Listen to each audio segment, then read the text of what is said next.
What's going on, everybody? This is Brian from SneakerFiles.com, recapping the news from yesterday and throwing in a bit more. But first up, if you got a second, please hit that like button below. It helps grow this channel and it goes a long ways. And if you're not subscribed yet, hit the red button just below as well. Now, as for the highlights of this video would be the Air Jordan 1 Homage to Home, and in my opinion, the Air Jordan 8 OVO in white that's dropping in 2018. Of course, we have more from Jordan Brand. We got some Nike, we got some Adidas, and a little bit of Asics. And without wasting too much of your time, let's jump into the news. Starting things off with Asics, and we have another dope collaboration. This time, it's with Atmos on the Asics Gel Lyte 3, known as Tiger Camo. This pair is highlighted with tiger camouflage detailing across most of the uppers. In addition, we do have black that lands on the toe, the sides, the Asics branding, and around the collar. Finishing the look is red accents. So for those that want to grab these, they drop on August 11th at select overseas retailers. It isn't known yet if they're going to drop in the States, but I'll make sure to have an update for you if that does happen. Adidas Originals has officially unveiled the EQT Cushion ADV,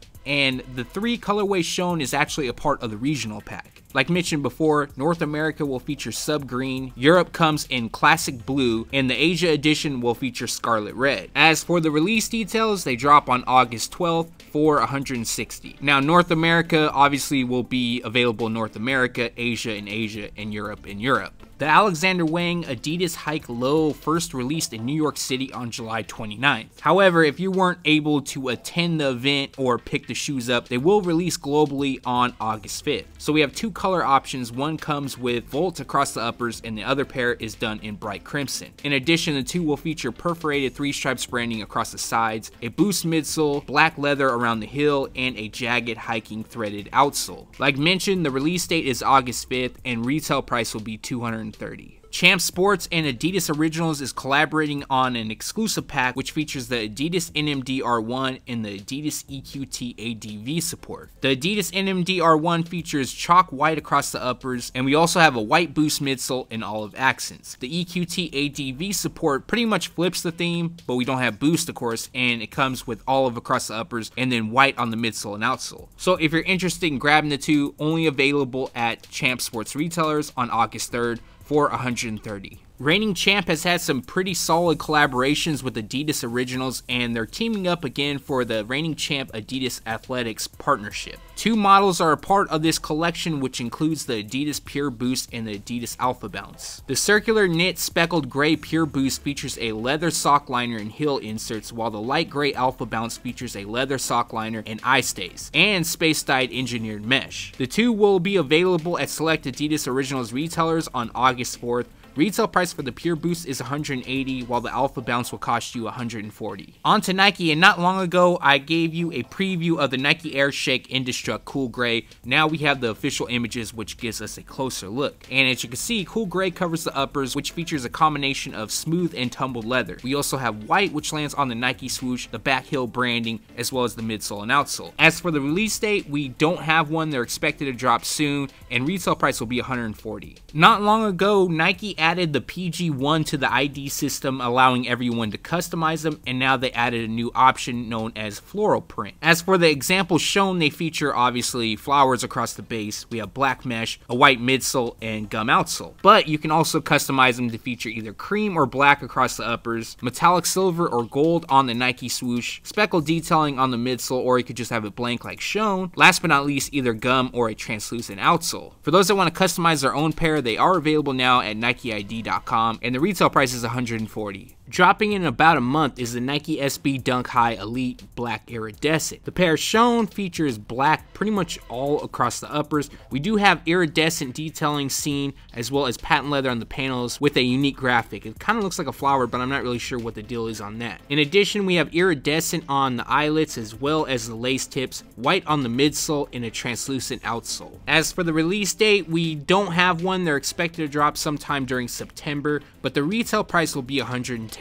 On to Jordan Brand, and in some kind of weird news, I guess you could say, Russell Westbrook took over, I believe, the Jordan Brand Snapchat to let everybody know he was testing out the Air Jordan 32 to see if they meet his on-court standards. Now, he didn't actually share any images, just showed him, I guess, ecstatic about wearing them, but the rumor is that following in the line of things, the Air Jordan 32 will actually be inspired by the Air Jordan 2. The Air Jordan 31, as you guys probably already know, is inspired by the Air Jordan 1. Now, we don't have a release date or a retail price, but they are expected to be unveiled around the same time as the Air Jordan 1 Flyknit will release, which is on September 9th. For fans of the Air Jordan 1, pretty much the rest of this video is for you with the exception of one thing. But up next, we have the Air Jordan 1 Retro High Camo, which is a girls exclusive release and part of the Heiress Collection. Looking closer, they feature black across the uppers, and then we do have mesh detailing which features camouflage. Now this pair resembles that of the Jordan Trunner LX Camo that recently released, but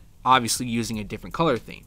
In addition, we have metallic gold, which lands on the Nike swoosh and wings branding, white on the midsole, and a translucent outsole. If you want to grab these, they're available now at Villa, and the retail price is $140. Although this is a grade school release, I actually think it looks dope. I would rock them if they dropped in my size, but that isn't the case. Coming soon is 2 new Air Jordan 1 High Premium releases, which will use suede along with nylon. These two will go back in time to feature materials that haven't been used in a while, but the 2 color options feature black and gray or red and gray. The 2 will also feature white on the midsole and either black or red on the outsole. Now, they won't feature Nike Air branding. I know that's probably a huge letdown for a lot of people. They are expected to drop soon. If you are interested, we don't have a release date or a retail price as of yet. However, I will make sure to update you once that's known.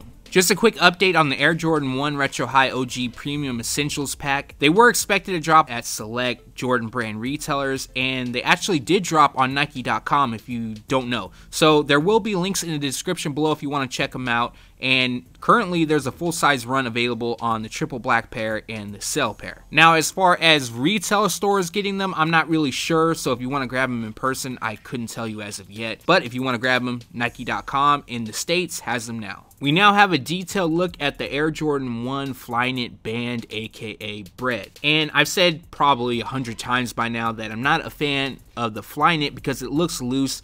But with more images, I guess I'm going to have to give it a pass because I do like the shoe. In addition, we have leather, which lands on the Nike swoosh, wings branding, and they do come with Nike Air on the tongue, so that's always a plus. In addition, on the inside of the tongue, it has 1985 with some other sort of graphic. I'm not really sure what the deal is on that, and that's done in gold. Also, on the inside of the collar, we do have the production number along with the size, and that pays tribute, obviously, to the original release as well. So for the release details, they drop on September 9th, and retail price will be $180, not $200 like previously reported. Nike and Jordan Brand unveiled images of the Air Jordan 1 Homage to Home, and they made it very clear that this is a sample. I'll get to more on that in a second. But this Air Jordan 1 pays tribute to Michael Jordan and of course the Chicago Bulls. Known as the Homage to Home, the model is split with the lateral side displaying the band theme, famously worn by MJ in the '85 dunk contest, while the medial side showcases the Chicago makeup. To me, the look reminds me a lot of the Scarface Nike Air Force 1 lows that dropped probably about 10 years ago. Now, on a side note,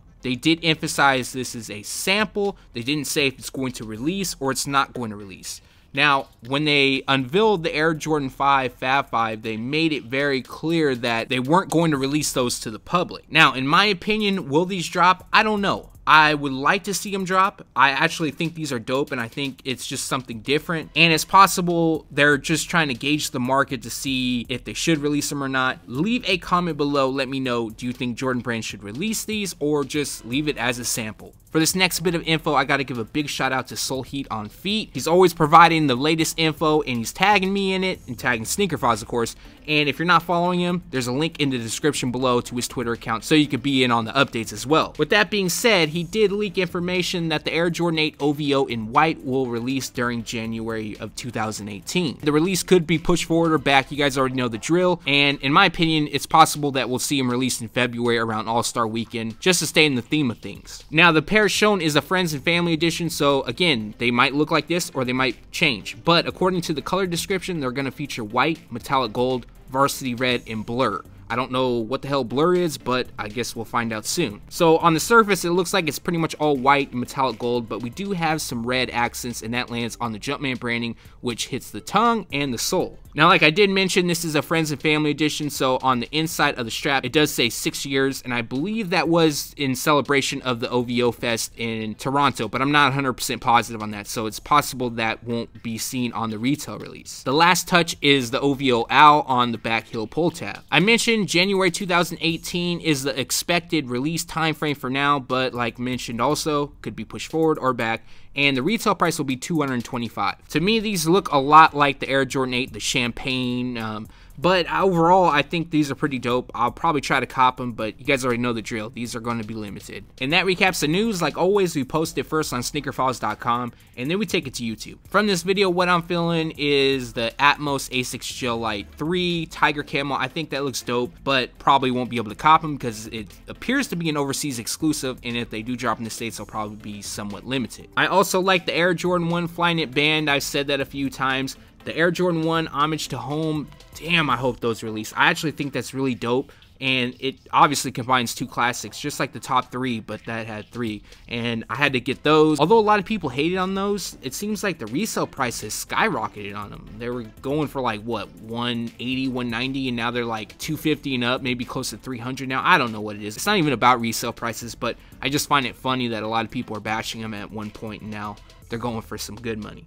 Last but not least is the Air Jordan 8 OVO. Personally, I like the black pair better just because it'll stay cleaner longer, but I think the Air Jordan 8 OVO in white looks dope, and the metallic gold obviously draws me to them. Last but not least, although we don't have images, is the Air Jordan 32. Now, I'm just basing this off of because I'm really excited to see what this model is going to look like. Overall, I've been impressed with the look of the Air Jordan 31, and I love how they're going back in time and paying tribute, you know, to the first and now the second model, and it's just a really dope concept to me. But leave a comment below, let me know from this video what you like or what you dislike. Thanks for watching, stay tuned to SneakerFiles.com, and if you haven't yet, make sure to subscribe.